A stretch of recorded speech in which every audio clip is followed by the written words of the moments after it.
Hello, Philippines, and to all over the world. Rose is here once again, inviting you to like, watch, and subscribe my YouTube channel, my dear friends, and turn on the notification bell so you will notified whenever I post more videos in the future. Happy Sunday, everybody! Simbang gabi na, and I hope every one of us will receive the blessing from God and it can lead us for the better life. Thank you so much for the support you have given to me for liking, watching, and subscribing my channel. And now, here I am at your service. Ito ang karugtong ng story ko kahapon, mga kababayan ko, about love versus money. Ang buhay ngayon ni Roger ay masaya, nagpapasarap pa siya sa pera. Ang kapalit ay pag-ibig. Kahit alam niyang mahal siya ng asawa niyang si Pauline, binaliwala niya ito dahil nasa isip niya nagahari ang kapangyarihan sa pera. Kahit ano ang ginagawa niya, pumunta ng kasino, nagsusugal, nagpupunta ng club, gumagamit ng mga magagandang babae dahil sa pagkakaalam niya na hindi maubos ang pera, sabi ni Roger sa sarili. Kay sarap talaga ng buhay mayaman. Mabibili mo lahat ng gusto mo. Hindi kagaya ng nagsasama pa kami ni Pauline. Nagtatrabaho ako na construction. Mainit masyado, tapos napakapawis. Naku, kalimutan ko na ang buwisit na buhay na iyon. Sabi pa ni Roger, okay lang yun para sa atin, Pauline. Hanggat mga bata pa tayo, titikim naman tayo ng kaginhawaan sa buhay. Kung tayo ang magsasama, hindi natin matitikman ang buhay mayaman. Ngayon, alam ko, buhay prinsesa ka na sa piling ng American na si Norman. Nakatikim ka pa ng alabrasong boksengero na batuta. Ako din, gumagamit ako ng babae, pero selected. Yung kasing ganda mo, Pauline. Parang sa puntong ito ni Roger, parang namimiss niya si Pauline. Pero hindi siya nagpapadaig. Ipinagpatuloy niya ang gawain.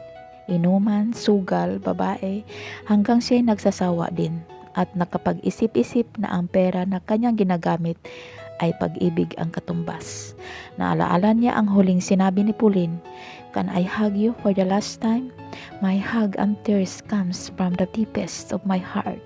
I love you. Goodbye." Tumulo ang luha ni Roger for the first time. Ngayon lang niya naiisip ang kadakila ng pag-ibig sa kanya ni Pauline. Totoo pala ang sinasabi nila, mamalayan mo lang na mahal mo ang isang tao kapag ito'y wala na. I'm so sorry, Pauline. Now I know how much I love you. Yes, there are so many girls in this world, but you are the only Pauline in my heart. I never in love of anyone else. Alam ko, kinasasuklaman mo ako ngayon. Nagawa ko lang ito dahil hindi ako sanay sa hirap. Dahil frustrated ako sa aking ambisyon na makapagtapos ng pag-aaral at makatrabaho sa ibang bansa, sa bansa ng Australia. Sana mapapatawad mo ako, Pauline, ngunit hindi kita babawiin sa bago mong asawa. Dahil alam kong mahal mo na siya at ako'y iyo nang nakalimutan. At sana'y malaala mo naman ako paminsan-minsan na ako ay nagdurusa ngayon sa aking ginawa. Mapatawad mo sana ako ay sapat na sa akin. Ang pera na natitira kay Roger ay ginagamit niya ito sa mabuting paraan. Kapalit ng pera na yan ay mga luha ni Pauline. Kaya ginagawa niya itong instrumento sa pag-unlad, kagaya sa pagmamahal niya kay Pauline. Tumibay ito, tumubo.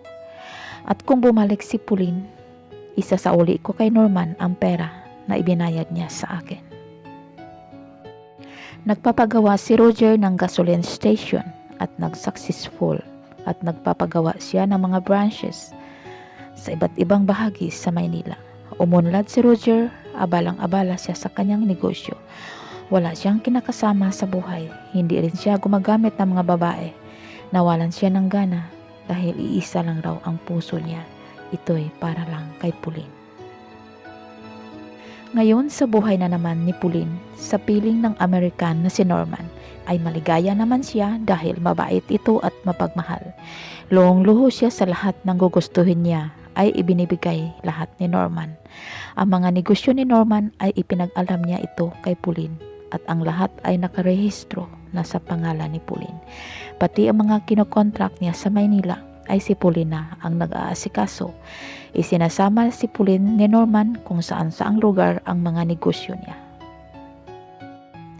Dahil matanda na raw siya, may dinaramdam na sa kanyang katawan. Kaya habang buhay pa raw siya, kinakailangang malaman ni Pauline ang lahat. Dahil wala silang anak, ipinaubayan niya ito kay Pauline dahil si Pauline ay mabait at mapagmahal at maasikaso sa kanya. Lumipas ang mga araw at maraming taon, nag-expired na si Norman. At ngayon siya na ang nagmay-ari sa lahat ng nang-ari-arian ni Norman. At sabi ni Pauline sa sarili, hindi ko ito dream na maging mayaman ako. Pero heto, naging sa akin na ang lahat. Katumbas ng pag-ibig. At nalaala ni Pauline ang nasabi niya noon sa kanyang isipan na, "Thanks for the opportunity that you have given to me, Roger. You are great. And I never forget this amazing story." Umuwi muna si Pauline sa Maynila upang bibisitahin ang anak niyang si Lina Chris na ngayon isa ng 20 years old na dalaga na nagtatapos na ng isang kurso at naglolo na ito. Kahit hindi nakasama ng 10 taon, pinapaaral niya ito ng husto at mabait ito na pagkadalaga. Sinusunod ang payo ng ina at sabi ni Lina Chris, hindi siya pinabayaan ng ama niya. Mabait na pagkadalaga itong si Lina Chris. Sinusunod niya ang payo ng ina at naintindihan niya ang bawat sitwasyon lalo na sa ginawa ng amahan niyang si Roger. Dahil frustrated ito na makapagtapos ng pag-aaral na gusto niya maging ganap na engineer. Naiintindihan ni Lina Chris ang nangyayari sa pamilya niya dahil 10 years old na siya nung nagkahiwalay ang kanyang ina at ama at ngayon pinagsisihan na ni Roger ang kanyang ginawa. Pero hindi niya magawang kitain si Pauline dahil nagigilty siya sa kanyang kasalanan. Ngunit ang tao may kanya-kanyang sariling pag-iisip. Ang iba hindi lang marunong umintindi, sabi ng anak nilang si Lina Chris. Alam niyo ba na sa inyong ginagawa, ako ang nagdurusa? Kahit saan niyo ako iniwan, may mga time na wala akong kain, nakatulog akong gutom. Dahil hindi marunong makikisama sa akin ang mga taong pinag-iiwanan niyo sa akin. Ako ay nagtitiis sa ugali nila. Nagtatrabaho, pagdating galing school, kahit gabi na pinagpapalaba ako. At hanggang nakatapos ako ng pag-aaral. Oo, tinulungan mo nga ako. Ngayon na nagka-college na ako. Pero sa mga panahon na 10 years old pa ako, hanggang nag-high school, hindi niyo ako tinulungan. Para akong aso na inyong iniwan. Ako ang nagdurusa sa mga kasalanan na inyong ginawa. Habang kayo ay nagpapasarap. Hindi ako galit. Gusto ko lang malalaman niyo ang inyong pansariling ambisyon sa buhay. Ngunit hindi ako nagagalit ni Itay. Dahil hindi siya nagpapasarap sa pera na nanggaling sa biniling pag-ibig. Pinag-iingatan niya ito at ginagawang instrumento sa kanyang pag-unlad. Alam kong pinagsisihan niya ang kanyang ginawa.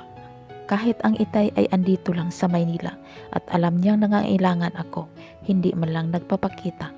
Kung sakaling ako ay magkaroon ng sariling pamilya, ay hindi ko susundin ang mga yapak niyo. Salamat sa tulong, Nay. Kinabukasan, nagpunta ang ama niyang si Roger sa apartment ni Lina Chris at humingi ito ng sorry sa kanyang pagkukulang. Sorry anak, hindi man lang kita natutulungan noon. Ang sagot ni Lina Chris ay, ang inyong nagawa sa akin ay walang kapatawaran dahil sobrang hirap at luha ang dinanas ko habang kayo ay nagpapasarap. Ngunit ako ay tao lang kung nakapagpatawad man ang Diyos sa sinumang nagsisisi dahil siya ay Diyos. Sa ngayon, sorry po. Ganyan lang ba kadali ang magpatawad? Only sorry? Sasabihin ko sa iyo, Tay. Kinakampihan kita sa harapan ng inay dahil ama kita. Kahit sa maraming taon ang nagdaan na nakalimutan mong may nag-iisang anak ka na maliliit pa. Ngayon lumaki ako sa sarili kong pagsisikap. Makaalis ka na nga, ikaw ang nagsimula sa lahat na naging broken family tayo dahil pinairal mo ang ambisyon mong naudlot. Ngayon mayaman na kayo, Nay, Tay, pero hindi ako masaya dahil nanggagaling yon sa masamang paraan. Lumaki ako sa hirap, nakapagtapos ng pag-aaral sa paghihirap. Ngayon yun na ako pinansin na nagluluho na ako. Hindi ko na yun kailangan, Nay. Dahil sa inyo na yun, ipupuno yun. Yan, sa inyong pagyaman.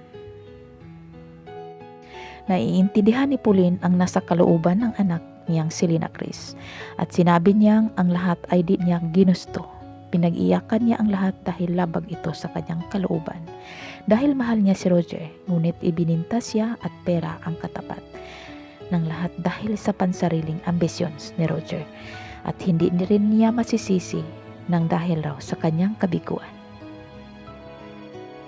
Maraming paraan, ngunit hirap gawin. Kinakailangang may masisirang pamilya, may masisirang damdamin upang makamit ang tagumpay. Kung mag-ambitions ang tao, kailangan dumaan ng hirap, magsisikap bago makamit ang tagumpay. Pareho silang may pagkukulang sa anak. Sobrang hirap ang dinanas ng anak, kaya hindi siya masisisi sa kanyang desisyon. The continuations of the story will be tomorrow, the part 3. Please watch it. Thanks for watching. God bless to everyone, and please do like, watch, and subscribe my YouTube channel, my dear friends, and turn on the notification bell so you will notified whenever I post more videos in the future. Kisses from me to yours. Bye.